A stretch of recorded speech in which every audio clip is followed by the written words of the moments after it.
কসবা ল কলেজে গণধর্ষণের অভিযোগ আর এই নিয়েই তোলপাড় রাজ্য রাজনীতি। মদন মিত্র এবং কল্যাণ বন্দ্যোপাধ্যায়ের মন্তব্য ঘিরে বিতর্ক। তাদের সতর্ক করেছে তৃণমূল। মদন মিত্রকে করা হয়েছে শোকজ। আর এসবের মাঝে তরজায় তৃণমূলের দুই সাংসদ, কল্যাণ বন্দ্যোপাধ্যায় এবং মহুয়া মৈত্র।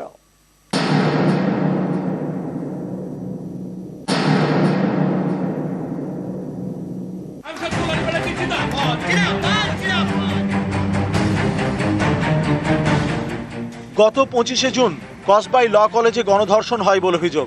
এই নিয়ে 27শে জুন মুখ খোলেন শ্রীরামপুরের তৃণমূল সাংসদ কল্যাণ বন্দ্যোপাধ্যায়। নিরাপত্তা সবই রয়েছে, কিন্তু একজন বন্ধু যদি বান্ধবীকে রেপ করে তাহলে সেখানে নিরাপত্তা কি করে দেবে বলুন তো আমাকে? কলেজের ভেতরে যদি করে সেখানে পুলিশ থাকবে কলেজে, নিরাপত্তা কাকে দেবে? নিরাপত্তা তো তার সহকর্মীরা দেবে, সেখানে সহকর্মীরাই রেপ করছে।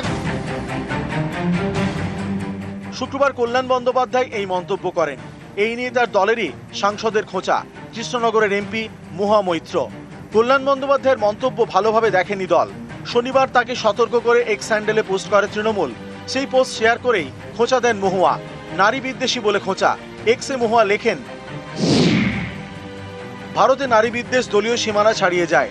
তৃণমূল অন্যদের থেকে আলাদা, কারণ এ ধরনের জঘন্য মন্তব্যের নিন্দা করে সে যেই বলুন না কেন। ও বলেছে তো আমি নারী বিদ্বেষী, তাই তো টুইটটা মহুয়া মৈত্র। নারী বিদ্বেষী আমি নই, আমি নারীদের জন্য সবচেয়ে বেশি কথা বলি। আর মহুয়া মৈত্র এতটাই নারী বিদ্বেষী যে কৃষ্ণনগর পার্লামেন্টে কোনো মহিলা কর্মী ভালো নেত্রী যারা তাদেরকে উঠতে দেয় না। আপনি আমাকে নারী বিদ্বেষী বলছেন? আমি নারীদের শ্রদ্ধা করি, সম্মান করি। এটা আমার কনস্টিটিউশন কেন সারা পশ্চিম বাংলা জানে। আমি একটি নারী hater, that is Mahua Moitra. I hate her. এখানে থেমে থাকেননি কল্যাণ। অভ্যন্তরীণ রাজনীতির অনেক কথাই তিনি বলে ফেলেছেন।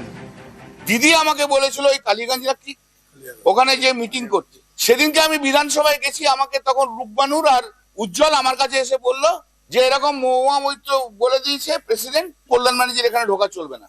আমি দিদিকে যে জিজ্ঞেস করলাম আপনি কি বারণ করেছে, তখন দিদি প্রতীকজনকে ফোন করে। প্রতীকজন বলছে যে Mahua Moitra being a president উনি বাধা দিচ্ছেন যে কল্যাণ ব্যানার্জি যাতে না যায়, এবং আমাদের ধারণা যে উনি কল্যাণ ব্যানার্জি যদি ওখানে যায় উনি স্যাবোটেজ করবেন।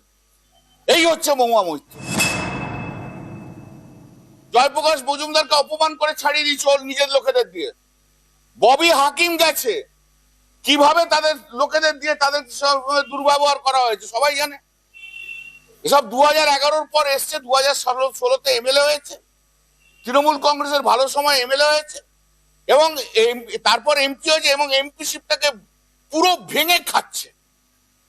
এর কাছে আমি নারী বিদ্বেষী স্বীকৃতি। আমার দক্ষিণ কলকাতার ল কলেজের ছাত্রীকে গণধর্ষণের অভিযোগ। ধৃত 3 জন টিএমসিপি নেতা। এই নিয়ে তোলপাড় রাজ্য রাজনীতি। এই ইস্যুতে মদন মিত্রের মন্তব্য ঘিরেও তৈরি হয় বিতর্ক। वो लड़की अगर नहीं जाता तो ये घटना नहीं घटते थे। अगर जाने का टाइम लड़की किसी को बता के जाते थे, 2 सहेलियां लेके जाते थे, ये नहीं घटते।